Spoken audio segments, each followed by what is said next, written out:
Sehr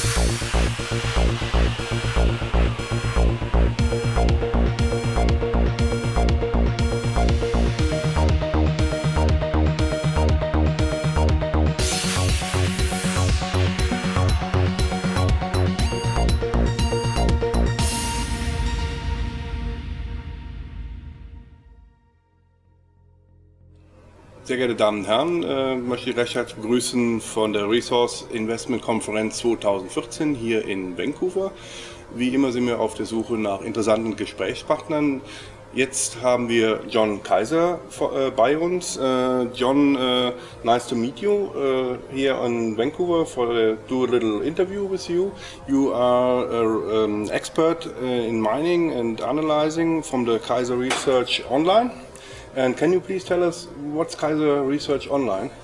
Kaiser Research Online is an information portal that covers the Canadian-listed companies involved in resource exploration around the world. 1,800 companies we cover, lots of information searchable, and it's also a commentary service where I do recommendations on companies that I find particularly interesting as stories for high-risk speculation in the resource sector.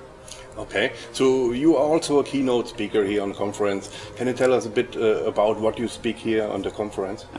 The big theme that I'm going to be telling people is that the worst of the 3-year slide is over. We have reached a bottom, and we are now seeing the better companies, the survivors, stand up from the battlefield. The audience is starting to take notice and come back, and they're checking out who are the real companies that are going to carry on going forward. That is the key theme. However, I'll also be warning that because of some of these regulatory changes that have come, it has become very difficult for capital to flow into these resource juniors. We are past the resource feasibility demonstration cycle that we had in the last decade. Metal prices are not likely to go up in significant percentages going forward for a few years. It has to be discovery, exploration oriented. That's high risk. Institutions don't like it. Accredited investors, the so-called millionaires, they don't like it either. This is a market now for the retail investor who likes to make 5, 10, 50 times his or her money by making high-risk speculations on exploration plays. And unfortunately, they've clogged the channels by which that type of money flows into the corporate treasuries. Okay, but what does the companies have to do that get the trust back from the investors that they spend money in their projects? I think the retail investor is far more sophisticated than people generally assume, especially here in Vancouver at this conference where there is a culture of following this sector. What I think needs to happen is that the retail investor should be allowed to give money directly to the company for private placement stock with a warrant, flow-through benefits for the Canadians.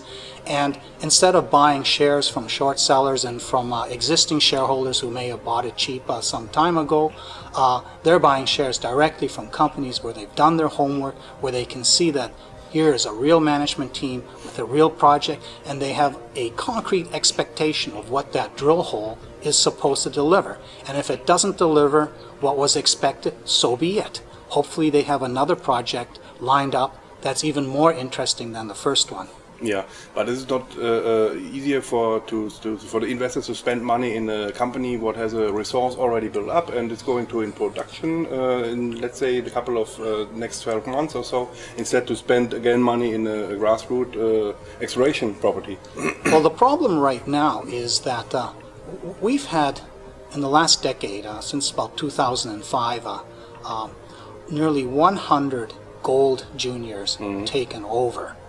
And what's left is not really the best. And the best amongst the rest is now being scooped at relatively low markups from rock bottom prices. Volta Resources with its Kiaya project in Burkina Faso is an example. This project at current gold price should have been priced at between $1 and $1.20. Instead, it's being taken out by B2 Gold at 33 cents because the company cannot possibly raise the $600 million needed to develop this 3.5 million ounce gold deposit. So the sad thing is exactly these kinds of stocks that the investor should be buying and be patient for, like wait a couple years for gold to be back into the $1,600 to $2,000 range in real terms, these companies are all going to disappear at modest markups. And I think the clean out will accelerate in the next 6 months, and then there will be no product except very low grade stuff that needs a substantially higher metal price to go into production. Sure, everybody's looking for high grade stuff right now. Near surface is best thing, and that's it. Yeah. And that doesn't exist because that's already been done in the last 50 years. Every outcrop in the world has been prospected. Right. It's had shallow holes into it. If it's so-so at surface, maybe you can come up with a good idea as to why drilling deeper might produce the bonanza zone that was missed at surface. You can do that, but there's no cherries left. All the cherries have been harvested.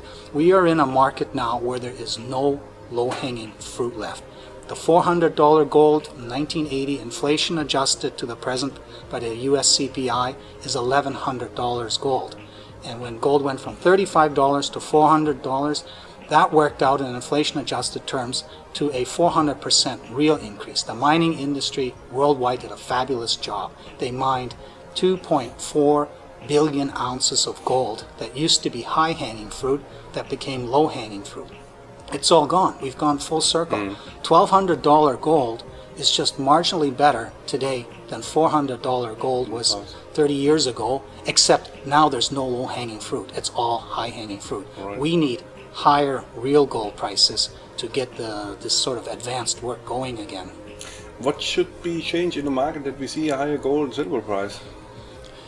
Well, the big story in the last decade has been a very ideological one. It's the sort of libertarians, right-wingers and that have argued that, well, socialism is resulting in fiat currency debasement and you need to own gold because everything's going to fall apart. I call it the apocalyptic gold bug narrative. And when the crash happened and they needed to print an awful lot of money to replace the money that had already been stolen from all the depositors and the banks and that, everybody expected this to have a hideous inflationary effect. Except that inflationary effect had already happened prior to the crash. So this was simply putting money back that everybody knew wasn't there anymore, and once they had it, they couldn't do anything with it, so there was no inflationary pressure. And now that the United States is gradually coming out of its hole and its economy showing signs of growing, people expect the taper and all this money printing to ease, and therefore that's supposed to be a reason to get out of gold. In reality, the United States is declining in relative terms. China is growing, other parts of the world are growing. The United States' relative position in terms of economic and military power 10 years down the road will be very different. The US dollar will not be the single reserve currency. It's not clear who will be a serious competitor, but we know that when you have the reserve currency and you're not the biggest economy anymore, you don't have the ability to keep anything stable. So there is a natural reason to accumulate gold now for the long run as your economy grows. And as the global economy grows, it will overall grow faster than the United States goes and thereby marginalize. And I expect sometime in the next year or so, China will come out and tell us how much gold it actually owns. I estimate that on top of the 1,000 tons that they report in 2009, they've mined another 1,200, 1,300 tons, and I suspect a good chunk of the 1,000 tons that apparently have been imported through Hong Kong has ended up in the central bank coffers, not in the so-called Mrs. Wang's pockets. And when they come out, they may wait until they have a bigger position than Germany, and then they will be sitting there in second place as the official sector. And when you look at who's been buying and who's been selling gold, the sellers have all been the sort of European nations, the countries from the past economic, top economic group. And these countries don't produce gold. A lot of the emerging ones do produce gold. They are the net buyers. They're going to step up buying gold. So I think that the pressure for real for aggregate demand for gold is going to come from the official sector, which has been in decline for 30 years. Yeah. And then, of course, the private sector, when they see the official sector start loading up again, then they're going to become more aggressive themselves. Right. So let's round it up. So this would be now the right time to do some good stock picking. Do you have some favorite stocks already picked out, and are you interested in them? Yes, two that I have supported for a few years. Both involve scientific work. One is Uravan Minerals, and their management team has worked with John Kaiser from Queen's Memorial University to develop a geochemical technique to detect the lead isotopes that are the decay product of a uranium deposit. And in the Athabasca Basin, we have the richest deposits in the world, but they are deep at the unconformity. And as you go deeper, geophysics can't see them. But they've developed a geochemical technique where they take tree core samples and they can detect the presence of a uranium deposit. And so they will be able to wander deeper undercover and create targets that nobody has ever been able to see. So there is a cheap company with like 7 years of very hard, diligent entrepreneurial scientific work, collaborating with university research departments, that has a tool to find the kind of monster deposits that for risk-taking investors are exactly what you want. And the other one, Nevada Exploration Inc., is very similar. They, for the past 15 years, have been taking groundwater samples and developing protocols for measuring at levels that the EPA, the environmental authorities, never even come close to, and they've developed a whole body of knowledge of over 5,000 samples from Nevada that tells them there are deposits hidden under the gravels that you can't project from the mountains that are gold, that are potentially significant. And if they can drill into one of those and deliver a proof of concept, then Nevada goes absolutely crazy. In the last 30 years, Nevada has found and produced 250 million gold ounces of good grade. And the assumption is, well, whatever's left is owned by Barrick and Newmont.